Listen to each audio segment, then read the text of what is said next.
Hello students, hope you all doing good. Let's start today's chapter, air around us. Air is all around us. Air is present everywhere. When you fan yourself, you feel air on your face. We cannot see air but only feel it. आपको पता है air हर जगह present होती है.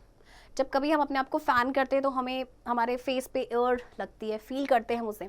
हम air को देख तो नहीं सकते बट हम इसे फील ज़रूर करते हैं. Air फिल्स up space. Air फिल्स up empty spaces. When we blow air into a balloon, it grows bigger as the air fills the space inside. Thus, it gives shape to things. अच्छा देखिए, air जो है वो empty space को fill करता है. आपने देखा होगा कि आप जब बलून के अंदर एयर को ब्लो करते हैं तो उसका साइज बढ़ जाता है ना. इसका मतलब जो है कि एयर ने उसका जो स्पेस था उसको फिल कर दिया और उसकी वजह से उसको शेप मिल गया. Activity 1. To show that an empty glass bottle has air inside it, you will need water and an empty glass bottle. देखिए आपको एक एक्टिविटी करनी है ये शो करने के लिए कि एम्प्टी ग्लास बॉटल के अंदर एयर होती है. उसके लिए आपको दो चीज़ों की रिक्वायरमेंट है, वाटर और एक एम्प्टी ग्लास बॉटल यानी कांच की bottle. What to do? Take an empty glass bottle, dip the bottle upside down in the water. What happens? You will see air coming out in the form of bubbles. You have learned. This shows that the glass bottle was not empty. The glass bottle had air inside it.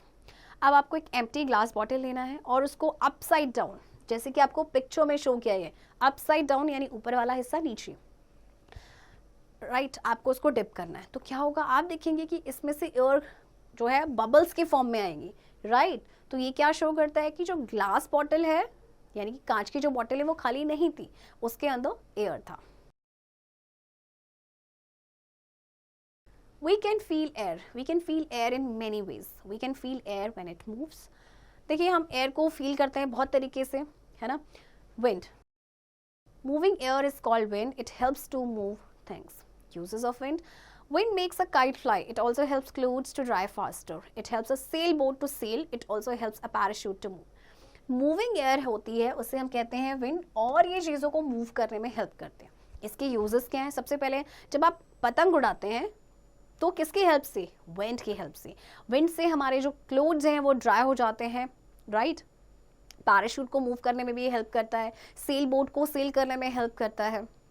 Uses of air. Air is useful to us in many ways. Living things need air. Living things need air to breathe. Air helps birds to fly. अच्छा देखिए, living things को air की ज़रूरत होती है. क्यों? Breathe करने के लिए. एयर बर्ड्स को भी हेल्प करते हैं फ्लाई करने में. Air is needed for burning. Air is needed for burning. आपको मालूम है कि एयर को, किसी भी चीज़ को अगर हम बर्न करना चाहते हैं तो उसमें एयर की हेल्प चाहिए होती है. Activity 2. To show that air is needed for burning you will need a candle, match box and a glass jar. What to do? Take a candle. Ask a grown-up person to light the candle with a matchstick. Cover the candle with a glass jar that is upside down. आपको इन 3 चीज़ों की requirement होगी और आपको एक candle लेना है. फिर आप अपने किसी अडल्ट पर्सन को बोलेंगी कि कैंडल को लाइट करेंगे मैचस्टिक से, राइट. फिर कैंडल को कवर करना है ग्लास के जार से जो कि अपसाइड डाउन होगा. What happens? The candle goes out after some time. You have learned the shows that air is needed for burning. और जैसे ही आप उस जलती हुई कैंडल के ऊपर ये जार को रखेंगे तो क्या होगा, थोड़ी देर के बाद वो बुझ जाएगा. तो यहाँ से क्या शो होता है कि एयर जो है बर्निंग के लिए नेसेसरी है.